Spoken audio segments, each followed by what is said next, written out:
Hello everyone, welcome to the Tim Booker channel. Wishing you a pleasant listening experience. Today, we're delving into an intriguing book titled Reductionism in Art and Brain Science. This book offers a unique perspective, explaining why abstract art is both challenging to comprehend and yet incredibly captivating.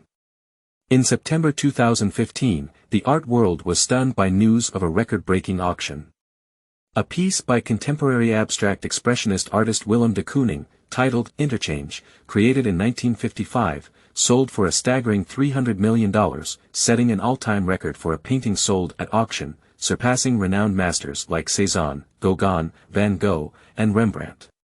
This record stood until 2017 when Da Vinci's Solvitur Mundi surpassed it, selling for $450 million. Yet, even today, de Kooning's artwork maintains the second highest price ever achieved for a painting at auction.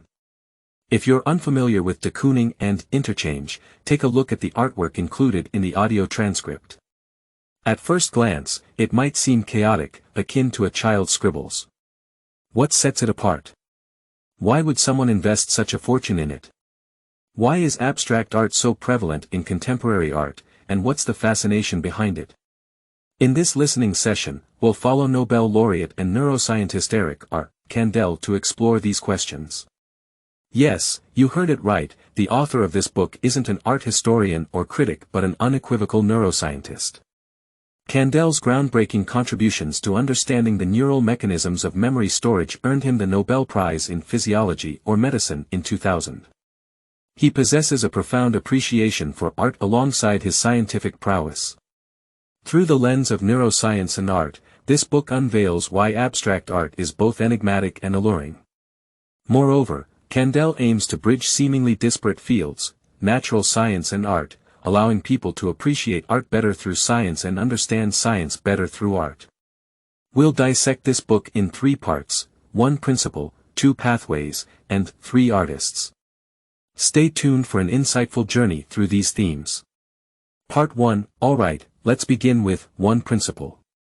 Kandel believes that the fundamental bridge between science and art lies in a shared methodology called reductionism. What's reductionism? It's quite simple, breaking down a complex, challenging problem into smaller, manageable ones and solving the larger issue by addressing these smaller problems individually.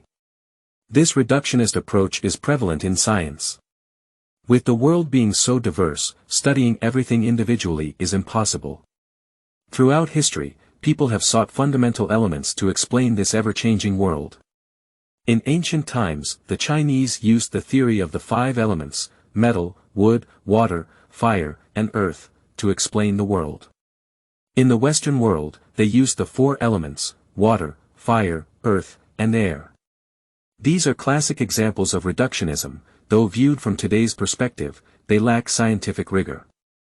Later, chemists discovered the periodic table, reducing the world to over 100 basic elements, providing a more scientific understanding. However, scientists aim to further reduce elements into more fundamental particles, protons, neutrons, electrons, to comprehend why different elements exhibit vastly different characteristics. So, how does reductionism manifest in neuroscience? Neuroscientists endeavor to explain the brain's intricate functions, such as sensations, emotions, and rational thinking. They approach this by breaking down the complex brain into various parts, different brain regions like the frontal lobe, occipital lobe, parietal lobe, and temporal lobe. They then delve deeper into smaller units like neural systems, neural networks, and neurons. While scientists aspire to reduce it to a molecular level, the research hasn't reached that depth yet. Understanding neurons within the human brain, which number over 80 billion, is already significant progress. Scientists use experimental methods to determine which regions and neurons are responsible for different brain tasks, employing a reductionist approach in neuroscience research. Moving on from reductionism in science, let's delve into reductionism in art, specifically in painting, our primary focus. In painting, reductionism involves breaking down complex observed objects into elements like lines, shapes, and colors. This approach explores how we visually represent the 3-dimensional world on a 2-dimensional plane. Essentially, almost all paintings utilize some form of reductionism. However, since the Renaissance, mainstream artists haven't intentionally employed the simplification approach but benefited from innovations in projective geometry and perspective, aiming for detailed, lifelike depictions of the world. Consider Da Vinci's meticulous portrayal of the Mona Lisa or J.M.W. Turner's depiction of the sea, sky, and ships in The Fighting Temeraire to understand this pursuit of painting style. In essence, since the 15th century, the fundamental standard in Western mainstream painting has been, the more lifelike, the better. However, this concept of, the more lifelike, the better, began to shift in the 19th century due to both internal and external reasons in the art world. Internally, artists, driven by the passion for creation, always seek new explorations beyond established patterns and techniques. Turner, mentioned earlier, in his later works, attempted a more abstract, reductionist portrayal of the sea and ships in Snow Storm, resembling scenes from The Fighting Temeraire but devoid of specific imagery, retaining only abstract lines and blocks of color. Comparatively, although Snow Storm may seem less realistic, many would perceive it as more capable of conveying the overwhelming energy inherent in nature and evoking emotions compared to The Fighting Temeraire. Beyond artists' proactive explorations, the traditional notion of the more lifelike, the better, faced challenges from external factors, particularly the ruthless competition posed by the new technology of photography. No matter how lifelike a painter rendered their work, it couldn't match the realism captured by a photograph in a fraction of a second. The advent of photography compelled artists to deviate from traditional imitation activities and resort to more abstract methods in their paintings. This shift marked a change in the purpose of painting, from imitating external objects to better expressing human subjective experiences. Thus, movements like Impressionism represented by Monet and Degas, Post-Impressionism represented by Cézanne and Van Gogh, Cubism represented by Braque and Picasso, and Fauvism represented by Matisse emerged at the end of the 19th century and the beginning of the 20th century. While these diverse movements differ significantly in their artistic expressions, they share a vital commonality, a deliberate abstraction in visual representation, using either large or small blocks of colors or geometric shapes. The star of our listening session, abstract art, emerged within this significant trend. Part 2, having discussed the shared methodology of reductionism in neuroscience and painting, let's explore the two pathways involved in human visual perception. These pathways comprise the bottom-up information transmission pathway and the top-down information processing pathway, both closely linked to our observation of paintings. Let's start with the bottom-up information transmission pathway. Essentially, vision boils down to seeing something in a particular place. Vision arises from light reflected by objects. For instance, suppose there's a tree in front of me. The light it reflects undergoes refraction through the cornea and is projected onto my retina, the light-sensitive layer at the back of the eye. The optic nerve on the retina transmits these signals deep into the brain's thalamus and then to the primary visual cortex in the brain's occipital lobe. The primary visual cortex initially categorizes the incoming information, distinguishing primary objects to be observed, like the tree, from the background, such as people or houses nearby, and integrates the specific features of identified objects. After this preliminary sorting and integration, the primary visual cortex relays different information to various brain regions. Information about what the object is goes to the lower part of the brain's cortex, the temporal lobe, which further processes information about shapes, colors, whether the tree is tall and slim or short and stout, if the leaves are green or yellow. Information about where the object is goes to the upper part of the brain's cortex, the parietal lobe, handling spatial information, depth, and motion to determine the object's position in the external world, whether the tree is still or swaying in the wind, whether it's in front or behind the house. From here begins the brain's top-down information processing pathway. When information reaches the temporal and parietal lobes, the brain processes and organizes these preliminarily categorized data based on previous learning, memory, and experiences. This process allows for recognition, identifying a flourishing old locust tree standing against the wall in front of the house or recognizing a friend's face expressing sadness, among other identifications. You might have heard of face blindness, where individuals struggle due to damage in the brain's temporal lobe. Severe cases render people unable to recognize faces at all, while milder cases can identify faces but struggle to determine whose face it is. The brain's remarkable ability for top-down processing often allows us to complete an object based on limited or incomplete information. For instance, seeing a blurry figure from afar, we can deduce from clothing or posture that it's a certain friend. So, when we talk about brain filling in, it's not just a casual saying, it's a real phenomenon. From this perspective, our eyes aren't merely windows to perceive the world, and vision isn't merely a passive reception process, it's a creative activity with active brain participation. Therefore, when observing a painting, it's not merely a passive act of seeing an object, it involves the active engagement of the brain. Since the Renaissance, classical painting styles have meticulously replicated the three-dimensional world onto two-dimensional canvases through perspective, form, color, and contrasts. This representational style suits the bottom-up cognitive process of the visual system. With its clear structure and distinct hierarchy, this kind of painting doesn't demand excessive effort from the brain's higher-level information processing system. It merely requires distinguishing between the main objects, like people and the background, or identifying elements like the sea, ships, or the sky. This simple recognition task yields generally similar conclusions among individuals with relevant experiences. For this task, the brain relies on its default functions without expending much energy, remaining relatively unexcited. However, the experience of viewing abstract art is entirely different. These artworks lack distinct objects and clear outlines. Once the seemingly chaotic information from these artworks reaches the visual nerves and transfers to the brain, more top-down processing is required. It demands greater utilization of previous cognition, more associations, more of what we commonly call brain filling. At this point, the brain's higher neural regions become more active, causing heightened excitement. Moreover, observing abstract art isn't merely about recognizing conventional objects. Each individual's unique experiences lead to different associations and, consequently, vastly different emotional responses. This explains why abstract art offers greater interpretive space, eliciting distinct understandings and emotional reactions among different viewers. During the process of observing abstract art, more imagination and cognitive projection onto the canvas occur, resembling the viewer's participation in the artist's creation.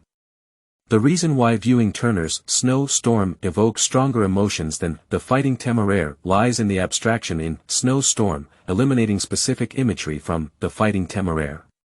This allows viewers to engage more with their imagination through colors, shapes, and textures. Part 3. Now that we've understood the two pathways of visual perception and why viewing abstract and representational art evoke such different feelings, let's delve into three artists who made significant strides in abstract painting. They are Kandinsky, de Kooning, and Roscoe.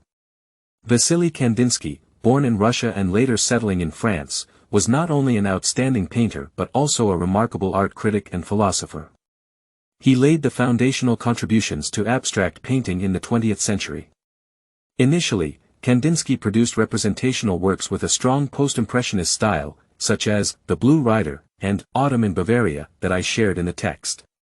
What prompted Kandinsky's shift from representation to abstraction wasn't just his exploration or the needs of his time but an unexpected source, music.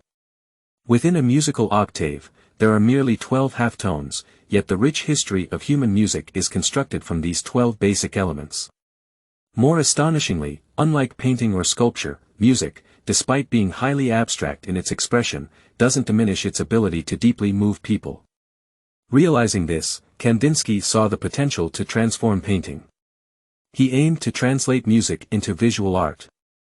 With this purpose, Kandinsky conducted extensive research and, in 1910, completed his theoretical work concerning the spiritual in art, offering a comprehensive theoretical expression of abstractionism. He believed artists could make art elements objective by emphasizing lines, colors, and light, thereby aiding in the systematic expression of human spirit and soul. Just as music moves people with abstract notes, so too can form and color in painting possess such power. This book established a solid theoretical foundation for abstract art. In the year following, concerning the spiritual in art, Kandinsky underwent his transformation from representational to abstract in his practice. His Composition V is considered the first strictly abstract painting, devoid of any concrete imagery, using different colored blocks and prominent black lines to express his contemplations on death and resurrection during that period. Kandinsky, The Blue Rider, 1903, Kandinsky, Autumn in Bavaria, 1908, Kandinsky, Composition v. 1911. After exploring the early development of abstract art through Kandinsky, let's dive into the golden age of abstract art, the emergence of abstract expressionism in the United States after World War II. This artistic movement brought forth a group of distinct artists like Willem de Kooning, Jackson Pollock, Mark Rothko, Barnett Newman, Morris Louis, and more. We've chosen de Kooning and Rothko, two representatives with contrasting styles, to provide detailed insight. Willem de Kooning, the painter mentioned earlier who set auction records, was born in the Netherlands in 1904, later immigrating to the United States and passing away at the age of 93 in 1997. Over his 70-year painting career, he underwent multiple stylistic transitions, but the most representative and well-known were his works in abstract expressionism. De Kooning's Excavation, created in 1950, is the epitome of his abstract expressionism style, considered one of the most important paintings of the 20th century. At first glance, its lines and colors seem chaotic, almost described as a devastated landscape. Why is it so significant? From a technique perspective, this painting synthesizes cubism, deconstructing concrete imagery, and surrealism in portraying dreams and the subconscious, yet it's more abstract than either of those styles, possessing a stronger spontaneity. It lacks a center, perspective, or concrete imagery, compelling our eyes to wander across the canvas, focusing on its lines, shapes, colors, and textures. What does the title, Excavation, evoke? Naturally, thoughts arise of mining, resource excavation, wealth excavation. Yes, this painting depicts the U.S. surge into world dominance after World War II, an era of prosperity in rapid movement, filled with restless emotions. Furthermore, within its dynamic changes, one can sense de Kooning's excavation of human desires. Human desires are insatiable, much like this painting prevents your eyes from settling on any specific position or image. The release of desire also symbolizes America's spirit, a release of self. If I told you that de Kooning's entire oeuvre never strayed from the human body, particularly the female form, how would this knowledge alter your perception of the artwork? Might you see more than one female body within the painting? In this way, our experience of viewing the artwork deepens with varying perspectives and information, triggering different associations within our minds. You see, with the same painting, differing viewpoints and gathered background information generate entirely distinct experiences. Faced with numerous open possibilities, our brains engage further, activating more top-down information processing, creating a heightened state of excitement. De Kooning's work represents the action painting faction within abstract expressionism, highlighting the dynamism of the canvas in a highly abstract manner. How significant was de Kooning to contemporary art? Allow me to provide a small example. From 1916 to 1924, de Kooning studied at the Rotterdam Academy of Fine Arts in the Netherlands. After his passing, the academy was renamed the Willem de Kooning Academy, commemorating the most famous alumnus in its history. In stark contrast to de Kooning's emphasis on dynamic effects, another representative of abstract expressionism, Mark Rothko, epitomizes stillness in motion. His mature style, termed color field painting, comprises single blocks of color on the canvas, eliminating even more dynamic lines and shapes. The titles of Rothko's works are incredibly simplistic, often a number, untitled, or names of colors, such as 1958 number 10 and orange, red, yellow. If this is your first encounter with Rothko's work, your initial reaction might be, "What's so special? I could do that." Indeed, Rothko's works appear simpler than Kandinsky's or de Kooning's abstract paintings, seemingly easy to replicate. Would you care to guess the auction prices for these two paintings? The answer: one sold for $81.9 million, the other for $86.9 million. I suspect your jaw just dropped again. While Rothko's painted blocks might seem haphazard, everything from color selection, size and proportion of each block, transparency of the picture, even the thickness of the pigments, is meticulously arranged. Rothko's approach completely frees color from traditional painting, dissociating color from specific imagery, aiming for the ultimate expression focused solely on color. He once said, "Our society covers various aspects of the surrounding environment with limited connections. To break these connections, we must destroy the properties of familiar things." He deliberately destroyed everything concrete, believing that only by doing so could we return to our inner selves, discover the inner spiritual power, and reveal higher truths about the self and the world. Rothko's works mostly exceed 2 meters in height. When standing in front of them, I believe you'd be deeply drawn, experiencing a meditative sense of freedom, tranquility, and peace. From a technical standpoint, Rothko's paintings completely liberated color. Unlike traditional painting, which tightly couples color with concrete images, his approach took abstract painting to a more spiritually profound level.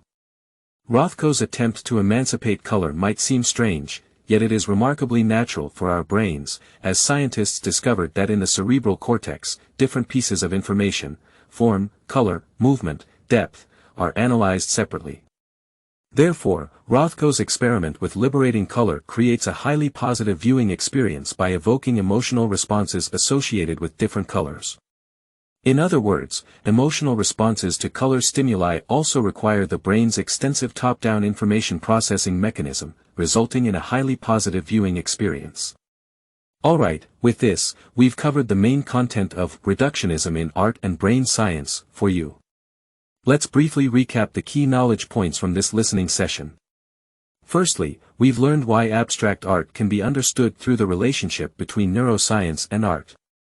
Both neuroscience and abstract art utilize the same principle, reductionism, simplifying complex and challenging objects into manageable entities. Secondly, we've explored the brain's 2 pathways for processing visual information, the bottom-up route for information gathering and entry into the brain and the top-down pathway for the brain's processing and analysis of information. Traditional representational painting triggers the former pathway, while abstract painting more effectively engages the latter, leading to a more positive viewing experience. Lastly, we've delved into 3 highly significant artists in contemporary abstract art history: Kandinsky, establishing the theoretical foundation, de Kooning, expressing the human spirit through dynamic brushstrokes, and Rothko, evoking emotions and contemplation through static colors.